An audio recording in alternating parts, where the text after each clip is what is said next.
legend, man, and you are definitely honored and respected in the dance community. You know, you are definitely a homie, but you are not just a dancer, choreographer, director, right? Uh, Freaking CEO, event planner, a promoter, right? You throw huge international dance competitions. You know, we're talking none other than Miss Anna Sarao. Man, thank you for being on the show. I just want to pick your brain today, okay? But before we do that, I want to share something with the audience right here, and I don't know if you could see it. Let me make sure. Let me make sure that. Actually, you know what? Let me do this real quick first. All right. This is. I'm actually Anna. I don't know if I'm switching over to you, but I'm just gonna show the people the Body Rock website or the Body Rock YouTube YouTube page. So if you don't know Body Rock is a huge international competition that my homegirl here, Anna, is the CEO of. She puts on this huge event. So I'm showing you guys the YouTube page, so everybody could go check it out. Look at all these different dance pieces, and then here is Anna's Facebook. Okay, so you guys check out Anna. Go add her. Is it cool if everybody add you? Yeah, I just want to make sure that yeah, we don't get no. definitely. Just say nice things. All right, just say nice things to Anna right there. Okay, and you could see, guys, you could see who she's linked up with. I mean, these are legends in the dance community. You know, you could see that her name is also always linked up with the Jabberwockies, the Kinjas, just to name a few. You know, and right here lately, she has her own talk show, Boba Talk. So do check it out and go support that. All right. Now, Anna, I have a little bit of, I don't know if it's a surprise for you, but I want you to watch something for me, all right? And tell me what you remember from this. I'm going to share this with you real quick. Okay. Share, and what do you see right now? You see, okay, you see the Body Rock, right? Yeah. Hmm. Gosh, this is not the screen I want to show. I'm learning this, guys. But you are seeing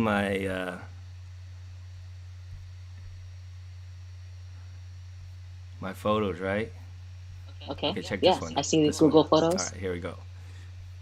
What do you remember about this? Do you remember this? It looks like the puppet piece. Oh yeah, definitely. It's the puppet piece. Which one's you? Um, I'm in the right That's side, right. I Is that believe. you with the? Am I pointing to the right person right there? Yeah, with the I Yeah, have you're the one short on the hair. bottom first, right? Yeah, yeah. Yo, I'm not sure what show this is at, but I remember those freaking fatigue pants. Yeah. I'm gonna stop this for a second and let's return back to to our talk, and you can see me right here. That was actually, I think, I don't know if it's the first time we met, but it was at um, in Las Vegas, Oh, the Vegas the show. Okay. Vegas Yeah. show, way Hmm. back when, Hmm. right? Hey, am I still Hmm. sharing with you, or did I stop? I'm looking at your face Okay, now. okay, all right, cool. So,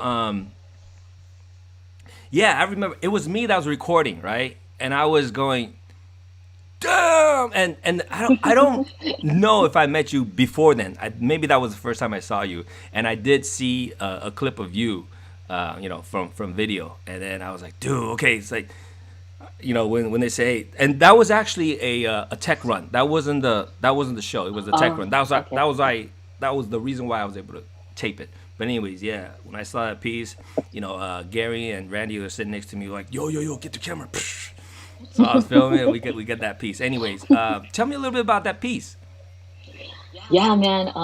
So me and my friend Christopher, and actually even Sherman, we had our own crew within Culture Shock, Mm-hmm. right? And so What was we the name? Is there a name competed. for that of that group? Yeah, yeah, Team Epic. Team So Epic. yeah. And that's how we met you guys. We met Gary and Randy Yeah. because we competed against Mind Tricks and we won. That's right. It was a car show. Yeah. So yeah, And okay, so okay. that, So we yeah, met before that then.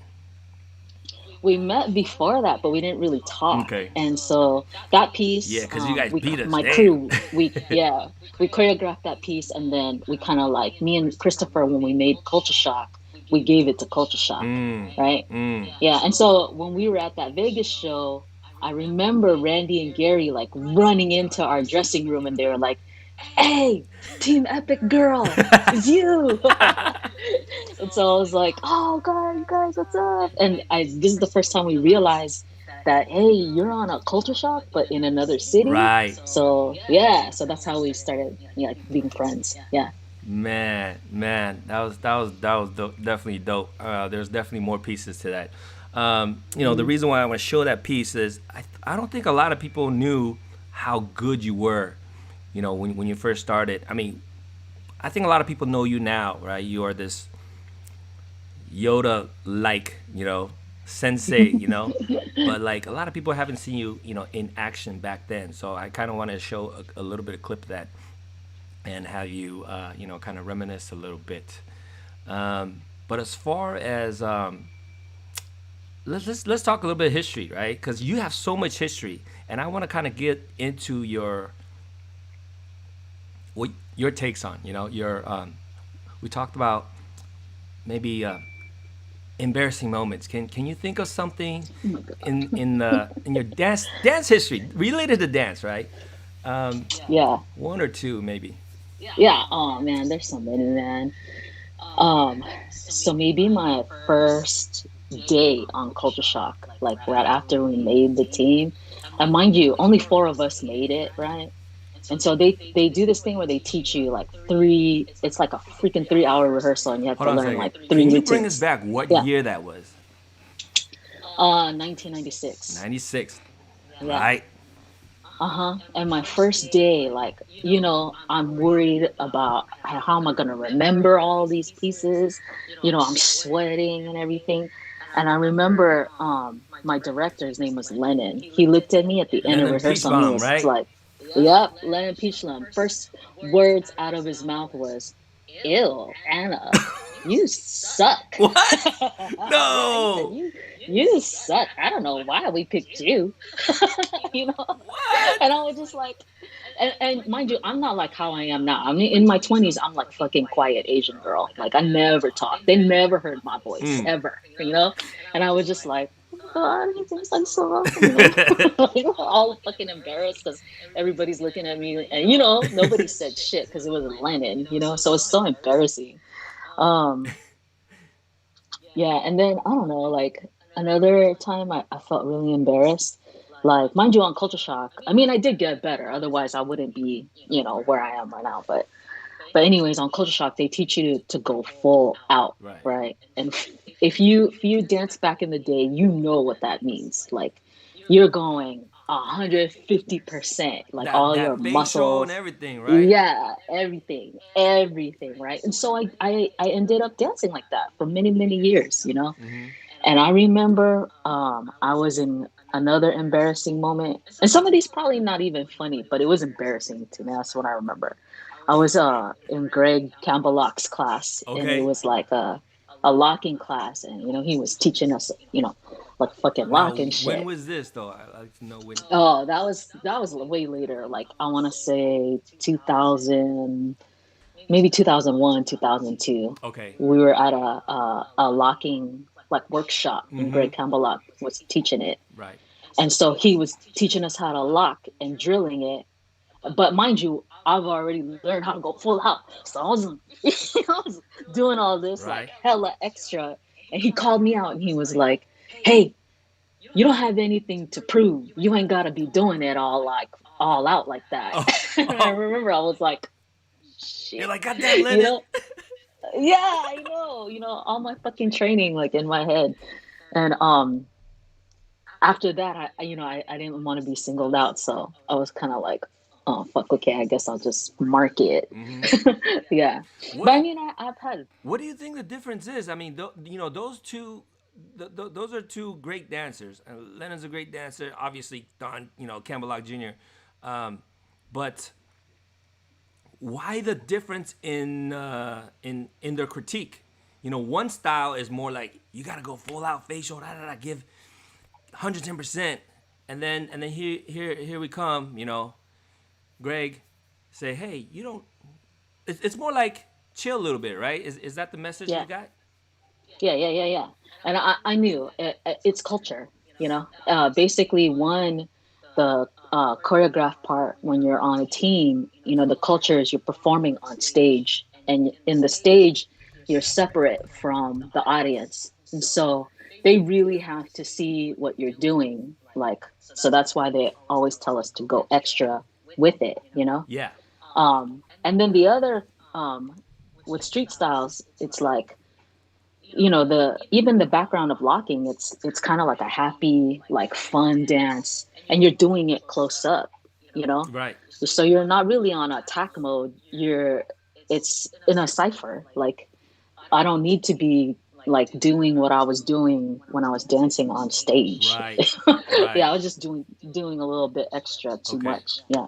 I just want Yeah. to bring that out because if anybody who's new right now who's listening, right, you guys might think, hey, it looks like it's contradicting each other, but it's actually not, right? Because one is more for on stage. You're performing on stage, and you want to give the audience everything you got. And the other scene was more like it's more for party dancing, right? It's just kind of just Hmm. chilling and just relax with it and have fun with it. So that's what I Hmm. got out of it. Is that what you got out of it as well? Hmm. Yeah, but in that, I remember in that memory though, I was embarrassed because I had to unlearn what I had learned. Yeah, Hmm. because you were, Hmm. from the culture shock world, it's just we're preparing for on stage the whole time, right? You're either Hmm. competing or you're showcasing or stuff like that. Not necessarily like just grooving, having fun. So Hmm. Hmm. totally understand. Now on the flip side, now, so we were just talking about embarrassing moments. Now let's talk about some of the more prouder moments, you know, uh, throughout your dance career. Hmm. Can you think of some? Yeah. Uh-huh. Like, probably You got a when lot. You got a lot, I girl. So yeah, yeah, don't hold back. yeah, yeah. One of those was really when we created our first set together, and it was the first time seeing this theatrical dance set that we called Asian medley, like come to life, Okay, right? you gotta set do the setup. When would this and where who was Oh part of yeah, this? sure. Okay, so back then I became director in the year 2000, but And we're talking about it director was of the Culture Shock, right? of Culture Shock San San Diego. Diego. Okay. Uh-huh. And this was the first time we had b-boys dance with us. Like, this is ever on any team. We were the first ones to have b-boys with choreography mixed together. And Can you drop we some names real started. quick, like some of the more Oh yeah, famous names out yeah. there? Well, I know you know, I you know, but I think a lot of people are listening yeah, don't know. yeah. It's hard because I gotta. Yeah, so okay, I'll just name drop. So uh, I trained Rainen of Of Jabberwockies. Yeah, Jabberwockies, there you go. yeah. Eddie Styles, Gadula, Chris Gadula.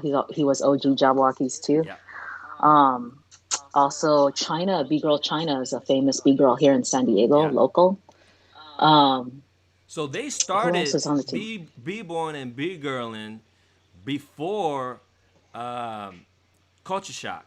And when they got to Hmm. Culture Shock, they learned how to learn from you. Yes?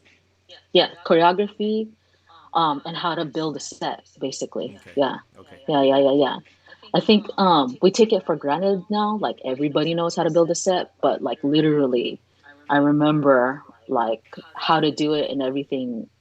Like, we're just making that shit on the. I'm just making shit up. Right. Like, nobody taught me how to be a director. I just kind of like figured it out, kind of thing. Right. And so, anyways, I was also like a dance major at Mesa College, and so I learned how to make stories out of dances, right?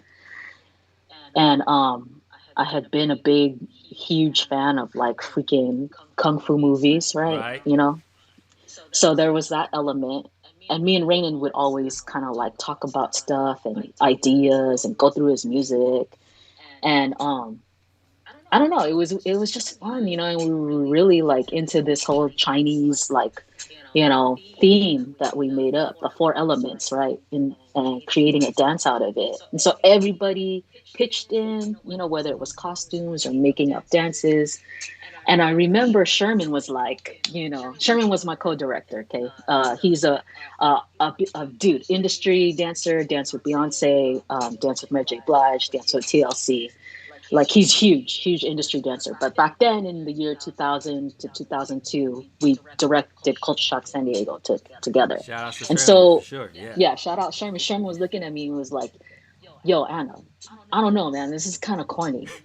Are you sure you want to do this?" And I was like, sure, man. And it was so funny. Every time I talked to him straight, like he would be like, he'd shoot down my idea. Wait, hold on a second. But then finally, I have to say yeah, this. So those that who don't, if you don't know Sherman, all right, go ahead and Google Beyonce dancers. He's one of the big buff yeah, guy, good looking, handsome dude that's hella buff and muscular.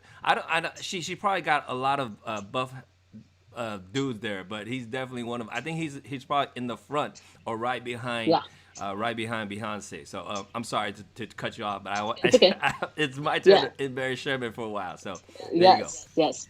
So finally, I came at him like this. I said, Sherman, really hurts my feelings when, you don't want to like finish the idea. And then he kind of felt bad. He kind of felt like an asshole. So he was like, all right, Anna, let's just do it.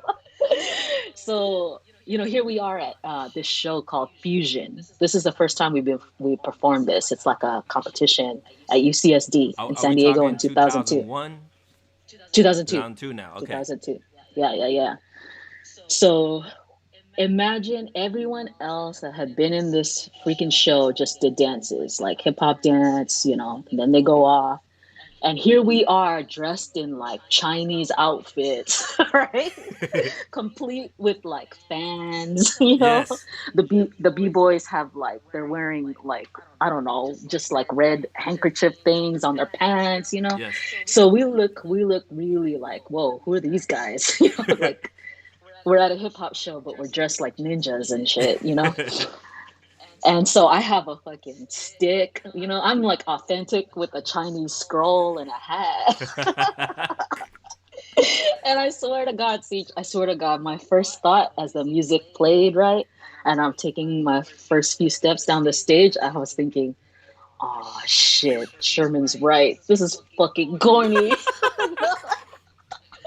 And I thought, oh well, we're already started Right. it, you know? But dude, it was so dope. Yeah. After we got done, I mean, with the stunts, and we had a full on like tricks, and we had fans going around, like we bought like a full like movie. It was like Crouching Tiger, Hidden Dragon, like in the fucking show, right? And the crowd went freaking crazy. It was like, "Wah!" And people clapping, and and we were like, "Whoa, what the fuck happened?" Like, and all the other dance teams were like, "Yo, man, that was so dope." And from then on, it was like no question. They were like, "Whatever you want to do, Anna. Well, what's our next piece?" Kind of thing. That's dope. Yeah, yeah.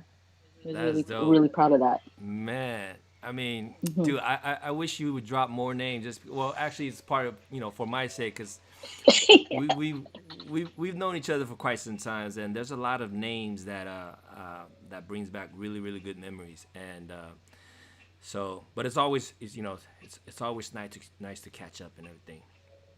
Okay, so I want to move to a different topic, which is advice. Okay, of all the we've been around a lot of great dancers and great dance teachers as well. Okay, and this is more for like people who are trying to learn to dance and stuff like that. How do they find good teachers, and how do they distinguish the good ones and the bad ones? Sometimes it's kind of hard.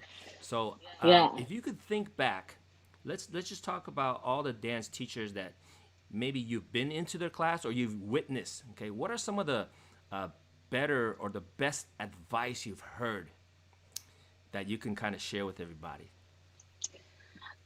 It's been a blur because I haven't been like in a real formal dance class in a few years, you Mm-hmm. know. Mm-hmm. But I mean, but I know what it is. Like when I get into a class, first of all, like if it's like a beginning basic, I do like that the teacher, they can they can tell like the vibe of the class. Mm-hmm.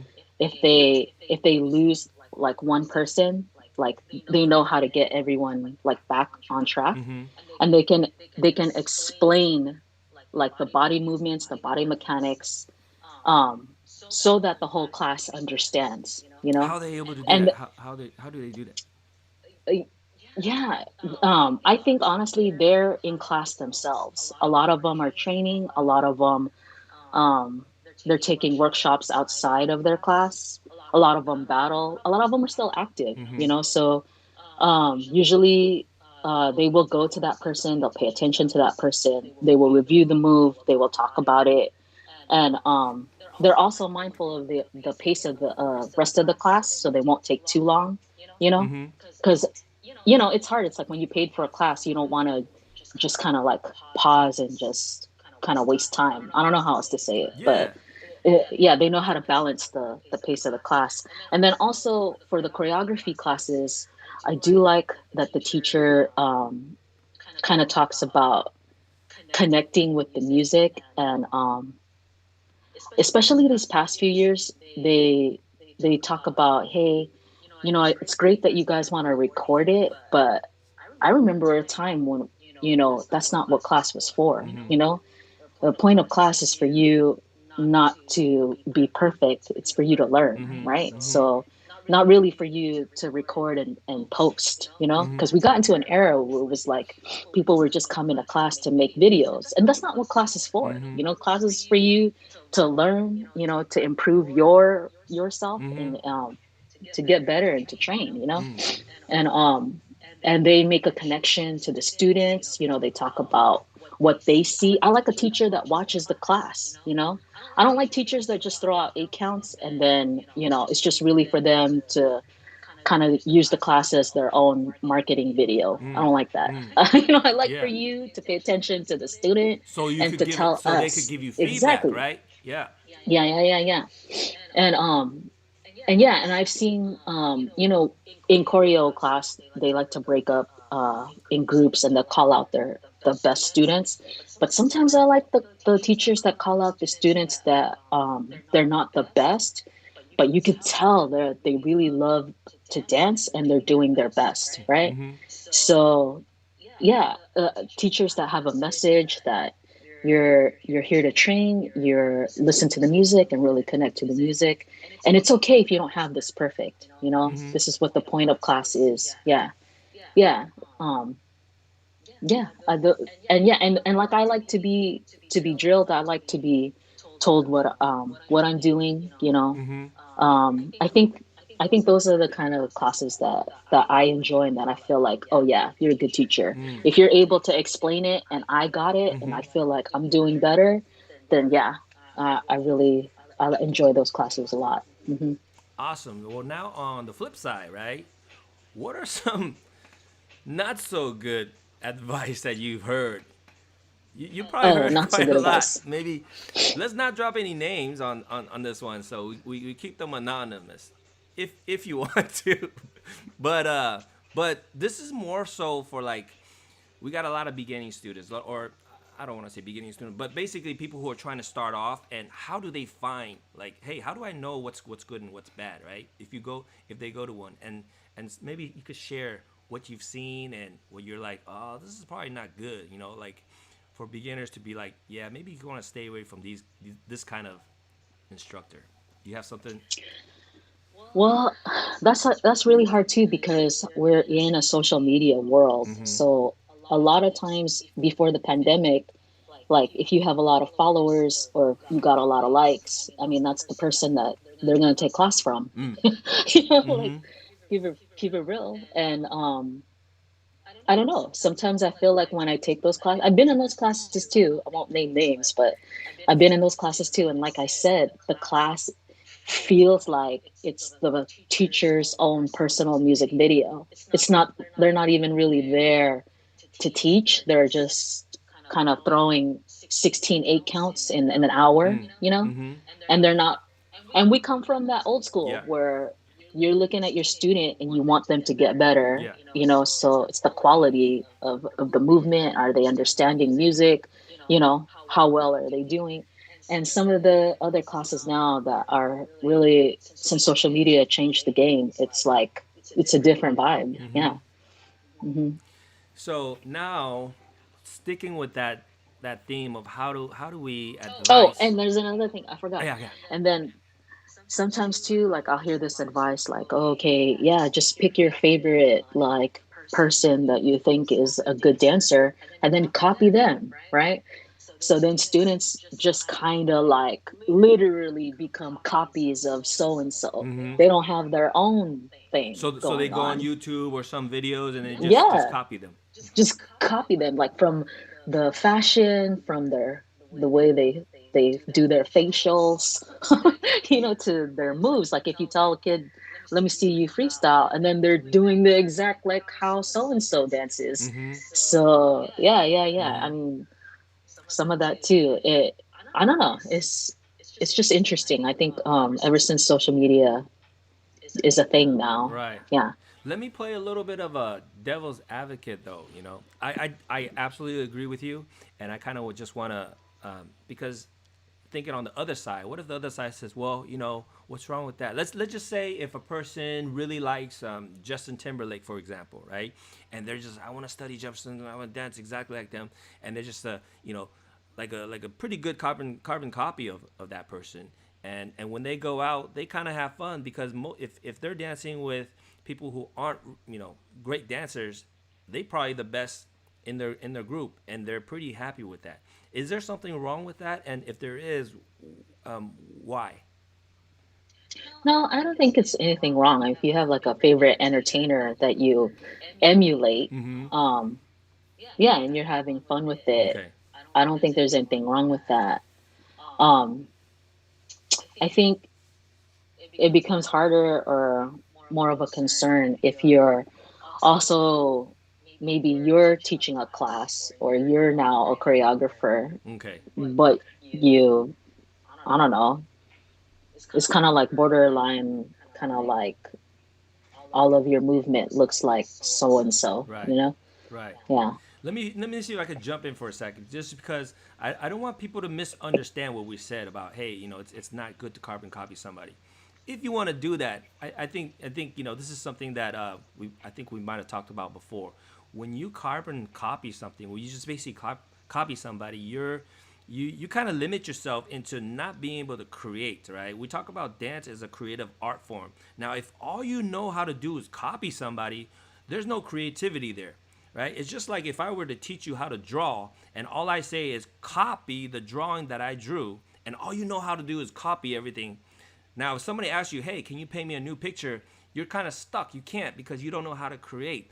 And I think that's what Anna and I are talking about as far as being a dancer. If you're a dancer, you're a creator. How can you create if all you know is to copy something, right? If you're just like, hey, I'm a great carbon copy of Justin Timberlake, and then now somebody plays an Usher song or some other song, I'm not saying you have to dance like Usher, but how are you going to create something out of it? So this is where I think Anna and I are saying, hey, you might want to start with that, but then if you only stuck with it, you wanna move on, especially if you call yourself a dancer, right? If you just want to be a Justin Timberlake, uh, uh, imitator, then that's all good. We're not saying that's wrong, but we're saying coming from a dance world, right? Am I right in saying that, Anna? Yeah. I mean, you know, and it's just our opinion too. I mean, depending on where you are, you know, like we've been in this game for a long time. So, Right, yeah. right. Excellent. So I was also going to ask you this. You probably got this, and I actually get this a lot when parents call, right? So parents always call, especially nowadays. You got TikTok and all these different platforms that encourages dance, which is good. But now parents call and they're interested. Hey, do you have classes? How do I get my kids to to start dancing the right way? You know, Do you have any advice for parents that have kids that are interested in dance? That's an interesting question. What is the right way? What does that mean? Right, Yeah. right. So I mean, but if you get a call, I mean, it's different because I mean, sometimes parents they'll be like, I want my kid to dance hip hop. And then I'll be like, okay, so do you want them to learn breaking? You want them to learn popping? And their idea of hip hop is something else, yes, So yeah, even that. yes, It depends. It really does depend. Sometimes they're like they just want their kid to be famous, you know. right. Yeah, it depends. That yeah, it depends on what the parent is. What do they want for their kid? Yeah. True, true. There's sometimes there are parents who maybe want it more than the kids, right? Like you said, if a parent wants the Mhm. kid to like get on some show or be a backup dancer or somebody famous or whatnot, it's very dangerous because then you get a parent who's too pushy. But let's not Mhm. talk about that situation. Let's talk about a situation where a parent is honestly saying, "Hey, I want to support my child. Okay, it looks like my child has a genuine interest in learning to dance." And as that parent is not very educated in the hip hop world. So the parent doesn't know the difference between the different styles. He just knows that his child is very interested in what he thinks is called hip hop. How would you advise that parent to foster an environment that's going to help the child? Yeah. And mind you, I'm thinking at a studio from a studio viewpoint Right. too, because I used to work at Culture Right, Shock. right. Um, And also, let me jump so in real quick. We have yeah. people that are listening to this. They might be from different countries, right? So they're not necessarily going to be from Southern California or Northern California, maybe not even the whole U.S., right? But majority of the world, they Hmm. probably some dance instructor somewhere nearby. But if there's no instructor or a studio nearby, what can they do as a parent? What can they do to help the child to start off in a way that we would want them to start off? Just put some music on and then let your kid dance. Let your kid move and just say, "Hey, that's great. Good job." Woo, clap for them, show them love, and enjoy their movement no matter what comes out. If your kid fucking loves to wiggle and just do this for an hour, great. Encourage your son and just love on them. And I've seen kids that have just been watching classes at studio, and sometimes you'll see they like one class more than another, and that's when the parent will go, "Okay, I'm gonna put my kid in this class," Yeah. and sometimes they just have so much energy, and that those kind of kids, we let them run around an open floor, and they just kind of get to experiment without. It's not so much structure. It really just depends on, yeah, it depends on the kid and the child. Yeah. That's a great tip because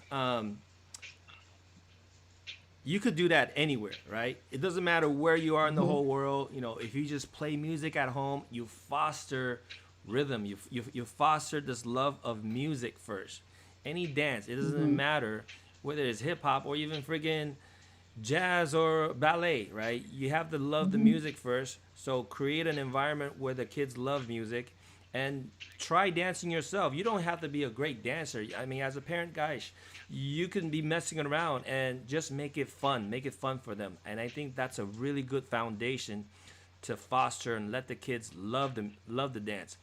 I want to point out what I think is a pitfall, and I wanted you to jump in afterwards.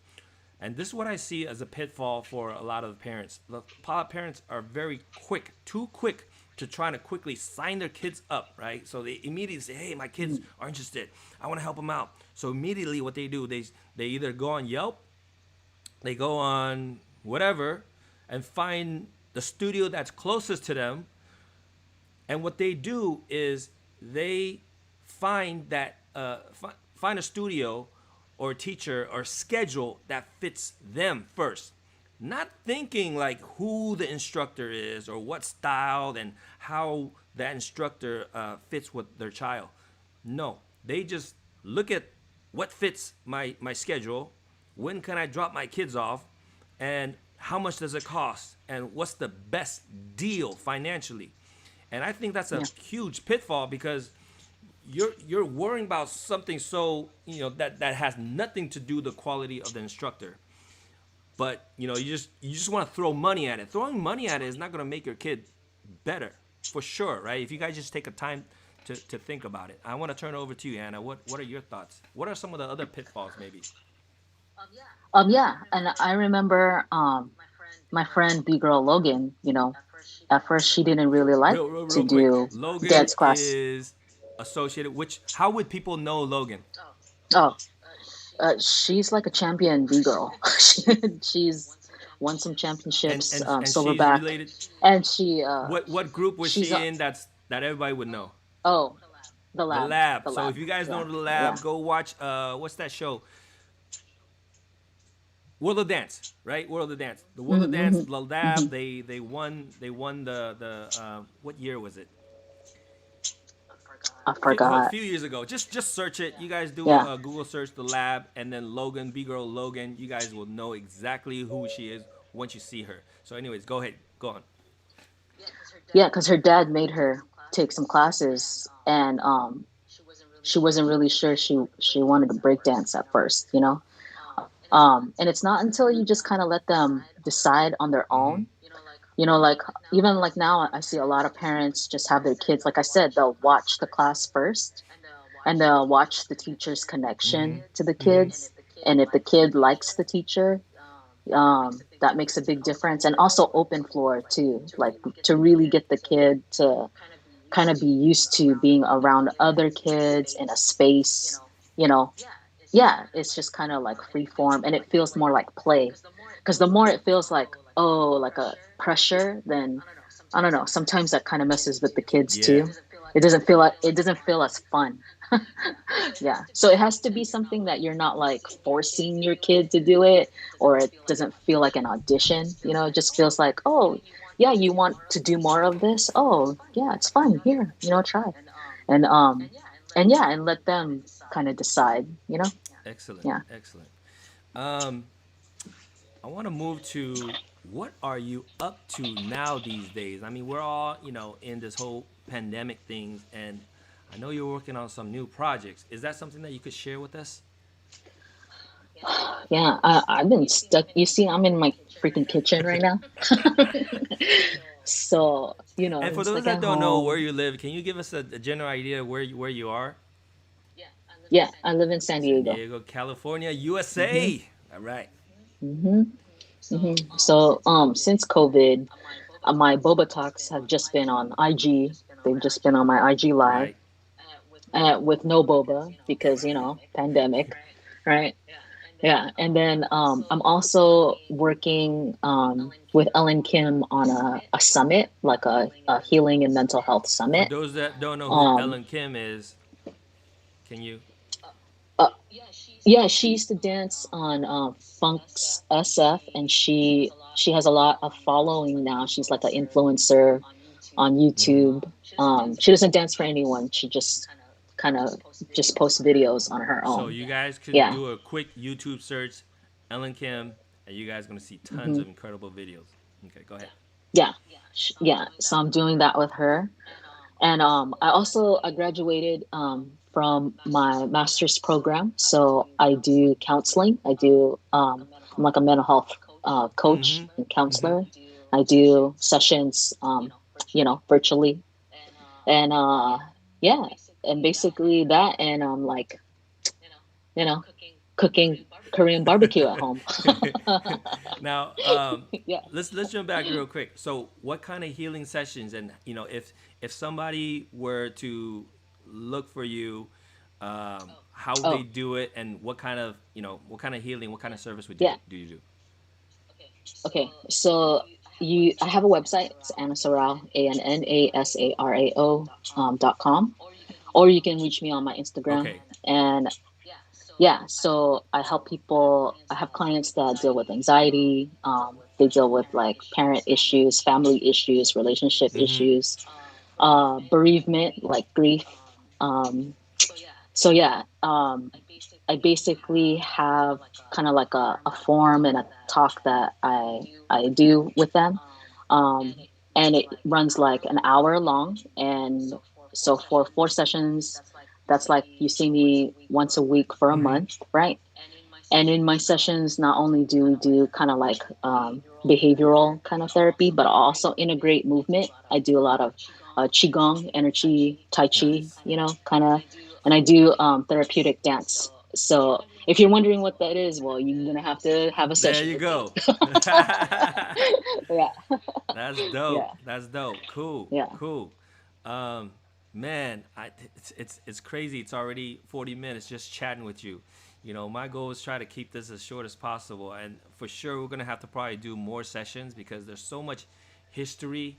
We haven't, even talked that much about, our friend Gary and we mentioned you mentioned Chris earlier, and there's so many great dancers that are part of this community that I want to reminisce with you. But so far this is awesome, Anna. And anybody that wants to hit up Anna, we showed her Facebook, Instagram, her YouTube page, her Boba Talk. So definitely, hit her up for anything, right? Besides the for history and knowledge and stuff, but definitely for therapy. Again, Anna, I just want to thank you for taking your time right now, and you're, su- you're such a staple to this hip hop community, and I just so happy to call you my homie. Yes, me too. Thanks for having me All on. right, guys, Miss you. we will see you later. Thanks again, Anna.